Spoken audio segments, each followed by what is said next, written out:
Oh, he's unique. What is Finding Hitler all about? This is a show that you're on, and it's on A&E. Is that what's on? Yeah, A&E is the parent network. It airs on History Channel, and we just had our 3rd season that just finished airing. What's the thought process behind this? Is it legit? Because a lot of people are like, Finding Hitler, get the fuck out of here. They found Hitler, he died.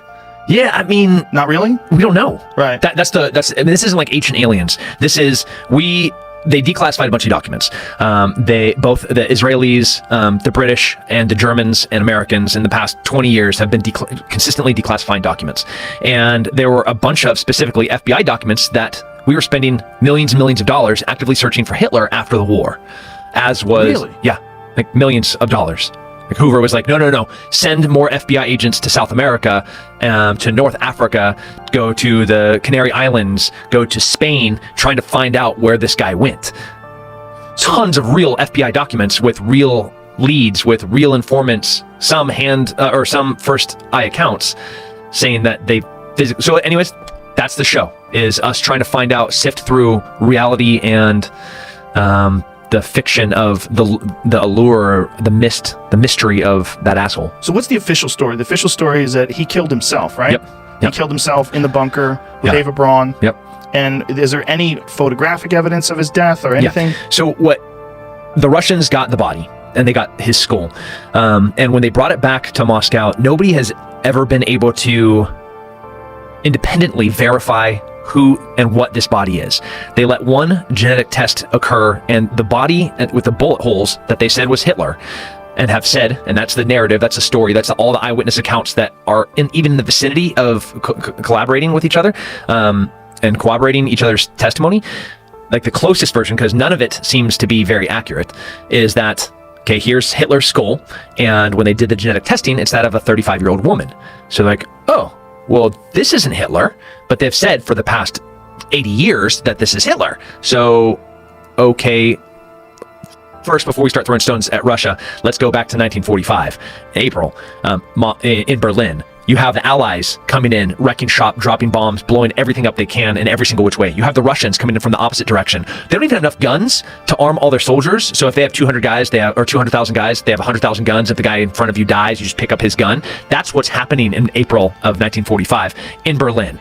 So the noose is tightening. There is no, I mean, it is chaos, anarchy, pandemonium. This is hell on earth, is Berlin, 1945. So I don't know if you could get a real story, the way that we do it now, where we have, this forensic experts that come in and document everything, and we look at all the different testimonies, say this is exactly how, it's not CSI, this is 1945 Berlin. It's crazy. So I don't know. there was no like absolute proof. No. And a lot of Nazis did escape and go to South America. The majority of anyone with power. The Nuremberg trials were not a witch hunt, but it was to close a chapter so we could start moving forward with communism. That's what it was.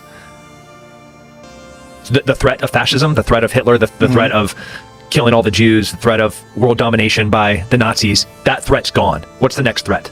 Communism. It's communism. Right. So that had to be a closed chapter of our history so we could focus our resources and our efforts to what inevitably was going to, the wall goes up. We have East and West Berlin. We're already looking at Korea. This happens almost overnight. Right, very quickly. When Patton's like, no, homies, we need to go all the way to Moscow. This is not the end of our war. And we didn't listen to him.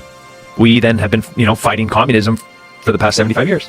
So the ones with power that went to South America, I know a bunch of them went to Argentina, but they think they went to Honduras and a few other places. Where do they think they wound up? So what you had in South America, both Chile and Argentina back-to-back had fascist regimes. You had Perón, who was part of the Nazi Party starting all the way back into the mid-30s. He's the president of Argentina. So the Red Cross, they were facilitating. There was about 3 different rat lines that guys were able to successfully get out of Europe into South America. And there's no question that we're talking thousands, if not tens of thousands of high-ranking Nazis made it there. Tens of thousands? Tens of thousands. And I'm not talking like little soldiers. I'm talking high-ranking Nazis. Officers, guys like Joseph Mengele and Adolf Eichmann. These are the most disgusting, despicable humans to exist at the time. If Hitler is dead, Joseph Mengele is the guy that would take syringes full of blue ink and inject them you have blue eyes, Joe, or you have No. brown eyes. Yeah. Let me see if I can make them blue. Oh, wow. And then take twins and start torturing them to see if one would feel the pain. That's Joseph Mengele. I mean, that's the guy that then in South America was helping high-ranking Argentinians have abortions, and he set up. Have you seen the movie Colonia? No. About Colonia Dignidad, which is